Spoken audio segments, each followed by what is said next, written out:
thank you very much for bringing up your past. Do you think that this makes you more aware of our freedoms and potentially what we could be losing? A lot of Canadians seem really deceived. People that have history in Poland or places like the Soviet Union seem to understand a lot better than we do, having had so much freedom. They seem to understand that we've got to fight actually at this time. You seem to really get that. For me, I started seeing some similarities as early as May 2020. It's not just the it's not just the lineups to the liquor store. It's also the fact that government has been engaging in remarkable action on what I believe to be a false premise, and that is really the hallmark of dictatorial regimes. It's when in May 2020 we realized that the infection is so transmissible, that the virus is so prevalent, that a lot of the metrics we're worried about, like hospitalizations and mortality, are significantly lower than we initially thought. We should have considered a reassessment of the risk, but we haven't. And the other thing that happened was we realized that more than 80% of those that had regretfully passed away were in long-term care homes. And instead of doing right by our seniors and protecting long-term care homes, we decided to continue and log down the population as a whole without appreciating where the crisis really is, thereby inflicting a crisis on the population. And so, because we haven't retreated from the narrative and continued in this remarkable public health and government exercise, that is very reminiscent of communist times, where government does something that is predicated on a false narrative. It's not just dishonesty with Canadians. It's very, very dangerous to our democracy. It really is. Thank you for understanding that. When I look at conservatives, supposedly like Doug Ford, like the conservative leadership, Aaron O'Toole, having been the leader for a pretty good part of everything that we've been through, pretty shocked that we do not seem to have a conservative party. So, do you like it was liberal light? Everyone called it liberal light. That's why Aaron got kicked out. People are starting to stand, but then it just has enough. It's almost like too little too late. People feel so abandoned by the political process in our nation, literally abandoned. Someone like yourself could really give us hope. I guess you're going to be up against someone like Piev, but I would have to say, where was he in everything that was happening? We have seen a conservative government that has really promoted the vaccine, has not promoted freedom, and certainly science, bodily autonomy, being able to make the decision for yourself. There's been an awful lot of forcing, even to putting a lot of pressure on their own cause. And we all know that, insiders, we know that. So do you feel you're bringing something different to the Conservative Party? Laura-Lynn, what it should have been promoting was choice. We have never forced anyone to do anything against their will, and which is why, to my knowledge, I brought the only legislation in the country that sought to protect workers from workplace mandates. I think it's inhumane to make someone choose between their ability to put food on the table and their personal healthcare choice.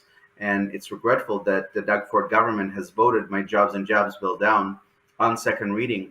But back to the race, you're correct. I'm running to shake up the Conservative Party of Canada. We have to ask them, where have they been for the last 2 years?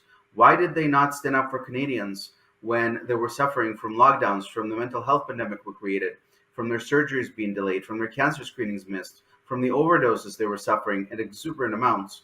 Why did the Conservative Party not have courage to stand up to this very hateful, radical left wing ideology that says, collectivism at all costs, or else you'll be canceled and run out of town? Our party used to stand on principle, and I believe that it can do so again. I'm running to restore confidence in the Conservative Party of Canada. The Canadians should know that we will stand on principle, we will say it how it is, and we will do what's right, even when it's unpopular. Are you going to be the kind of person that will be able to speak to the issues that are affecting real Canadians today? No question. But actually, this gives me an opportunity to speak to unity within our party. Laura-Lynn, I'm Exhibit A for lack of democracy in a Canadian Parliament, where I have articulated a sensible proposition that many Canadians have shared but did not have a voice to articulate. And I was removed from my Conservative caucus. And it's this cancel culture, that it's this ideological uh, failure, essentially, that has thwarted so many good people from speaking and potentially putting an end to everything that happens sooner. And so I will vow to you, even when you and I might disagree on certain issues, doesn't matter whether they're fiscal, social issues, foreign affairs, what have you, I will never have a litmus test.